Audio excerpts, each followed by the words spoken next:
좌상단 자막 하이라이트.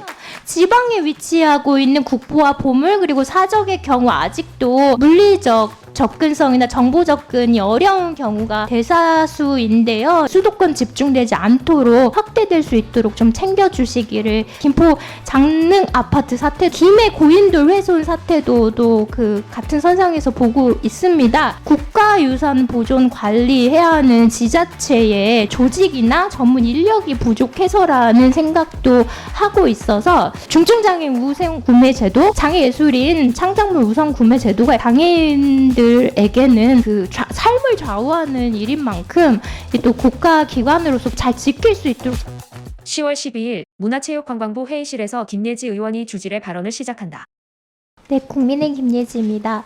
국회 문화체육관광위원회 위원으로서 지난 기간 3년 넘게 문화재청의 변화에 함께 할 수 있어서 무척 의미 있게 생각을 하고요. 제가 지적할 때마다 굉장히 낯선 내용임에도 불구하고 협조를 잘 해주신 데에 대해서 굉장히 감사하게도 생각을 하면서 21대 국회 마지막 국정감사를 통해서 제가 그간 챙겨왔던 현안을 좀 짚어보고 향후 발전 방향에 대한 의견을 제시하고자 합니다. 우선 문화재청 그 배려풀이 정책에 대해서 말씀을 드리겠는데요.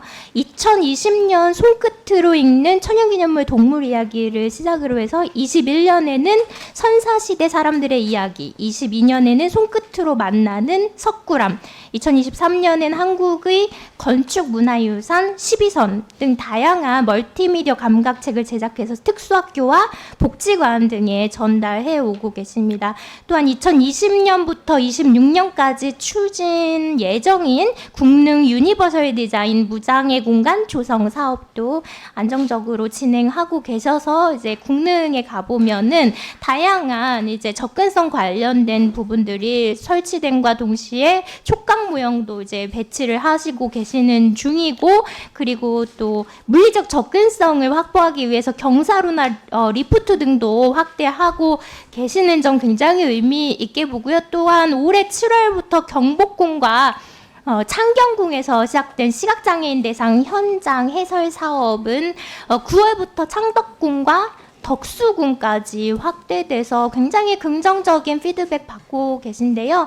이렇듯 장애의 그 유무와 관계없이 모든 국민이 문화유산을 향유할 수 있도록 노력해 오신 청장님과 또 관계자 여러분들 노고에 우선 감사드리고, 앞으로도 이런 사업이 확대 진행될 수 있도록 많은 관심 기울여 주시기를 바랍니다. 그렇게 해주시겠습니까? 네, 당연히 저희가 늘 열심히 노력을 하지만 부족하다고 생각하고 있습니다. 더 노력을 더 기울이겠습니다.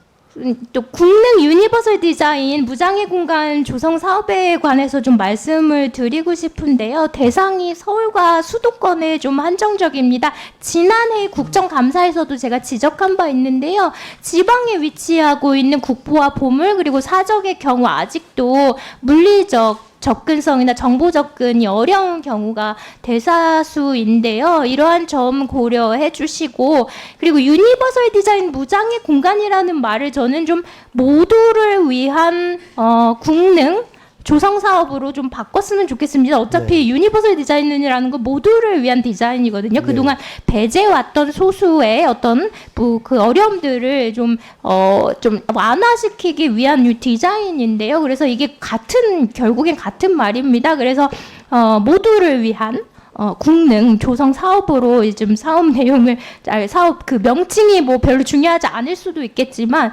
이것이 궁극적인 목표가 될 수 있기 때문에 좀 제안을 드려보고, 이런 공간 사업들이 좀 지역에도 고르게 이제 수도권 집중되지 않도록 확대될 수 있도록 좀 챙겨주시기를 바람과 동시에 다음 좀 현안으로 넘어가서요.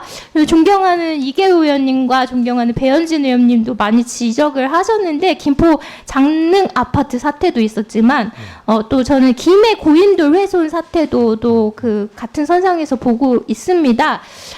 이것은 저는 이제 뭐 다른 여러 가지 챙겨야 될 내용들도 있겠지만 국가유산 보존 관리해야 하는 지자체의 전담 인력, 그러니까 전담 조직이나 전문 인력이 부족해서라는 생각도 하고 있어서 문화재보호법 개정안을 냈고 다행히 지난 400회 9차 본회의에서 이게 통과가 됐습니다. 이게 시행령 준비 중이시죠? 네, 그렇습니다. 근데 아직도 이제 보면 저희가 이제 의원실에서 받은 자료 따르면 국가유산 전문 인력 현황이 지난해 12월 기준으로 했을 때 광역지자체는 19.1%고요.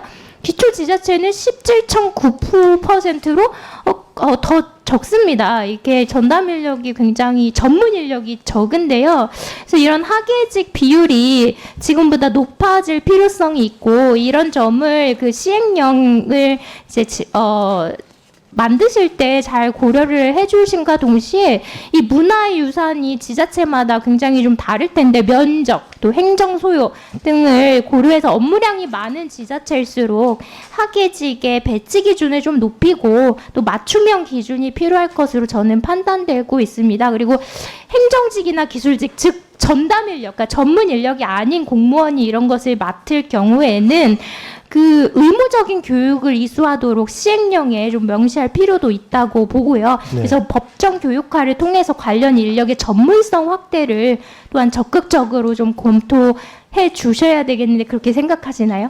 예, 그렇죠. 그 저기 의원님께서 중요한 그 문화재보호법 개정 법률안을 발의해 주시고 의결되어서 정말 이 지자체의 공무원들이 아까 말씀하신 그 문화유산 전문 인력들한테는 앞으로 좋은 이제 그 기회가 될 것이고 저희들이 그 정책 방안 중에 필요한 부분 연구 수행을 하고 있습니다. 그렇죠. 지자체 문화유산 전문 인력 배치 및 운영 방향 연구 용역 중이시죠? 올해 말까지 진행 중입니다. 그 그래서 결과 12월에 나오는 것으로 저는 알고 있는데 그거 맞습니다. 결과 저희 의원실에도 좀 보고를 부탁드려도 될까요? 네, 그렇게 하겠습니다. 네. 그 마지막으로 이 문화재청 그 화면을 좀 보시겠습니다. 중증장애인 생소품 우선 구매 제도가 뭔지 아시죠? 네. 네. 그 왜 계속 이렇게 내려가고 있나요? 이거. 처음엔 2%대였다가 지금 계속 쭉쭉쭉쭉 내려와가지고 지금까지 보면 올해는 0.3% 정도밖에 못 지키고 계신데 일부러 혹시 이거 야당 의원님들께서 이거 좀 뭐 이걸 강매하나 이렇게 해가지고 의심받을까봐 안 하시는 건가요? 아니, 그렇지는 않습니다. 그건 네. 아니시죠? 그리고 네. 그 장애 예술인 저기 창작물 우선 구매제도 아시죠? 네. 당연히 문체부니까 당연히 네, 아시죠? 그렇습니다. 그거 3% 지켜야 되십니다. 네. 올해부터는. 근데 네. 이게 제가 왜 자꾸 이런 얘기를 이 자리에서 하냐면은 이게 이 입법기관이나 공인으로서 이제 발언할 때 굉장한 시그널을 줄 수 있습니다. 네. 이게 뭐 강매나 이 잘못된 운영 방침으로 한 번 잘못 이게 보도가 되거나 하게 되면 이게 굉장한 시그널로 인식이 돼서 이게 사실은 있어도 안 중증장애인 우선 구매 제도, 그다음에 네. 장애 예술인 창작물 우선 구매 제도가 있기는 있으나 법에는 있으나 사실상 이거 안 지켜도 누가 뭐라고 안 하니까 사실상 안 지킵니다. 그 고용률만 해도 부담금을 내셔야 되니까 그리고 보도도 되면은 좀 부끄러우시니까는 그나마 좀 지키려고 노력은 하시는데 이런 거는 잘 안 지키니까 이런 거는 굉장히 저희들이 신경을 쓰는 만큼 그리고 또 장애인들에게는 굉장한 이게 삶의 어떤 그 삶을 좌우하는 일인 만큼 또 국가 기관으로서 공공 기관으로서의 그런 것들 잘 지킬 수 있도록 청장님께서 좀 잘 이끌어 주실 건가요? 더 노력하도록 하겠습니다. 네, 보니까 여기 그 사업 내용에 보니까 찾아가는 뭐 서비스라고 해가지고 도서 지역에 공연도 가고 하시던데 이거 우선 구매 제도를 통해서 장애 예술인들의 창작물이나 공연 등을 이렇게 구매하시는 것도 있지만 이걸 선순환식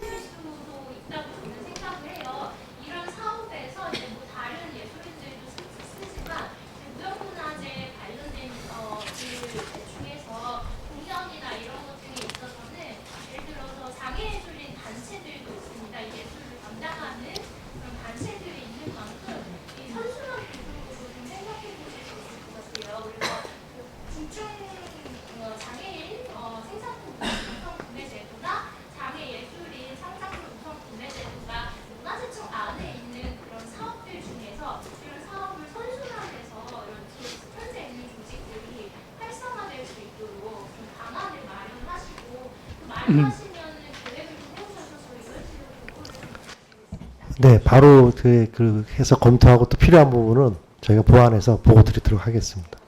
네. 예, 김혜지 의원님 수고하셨습니다.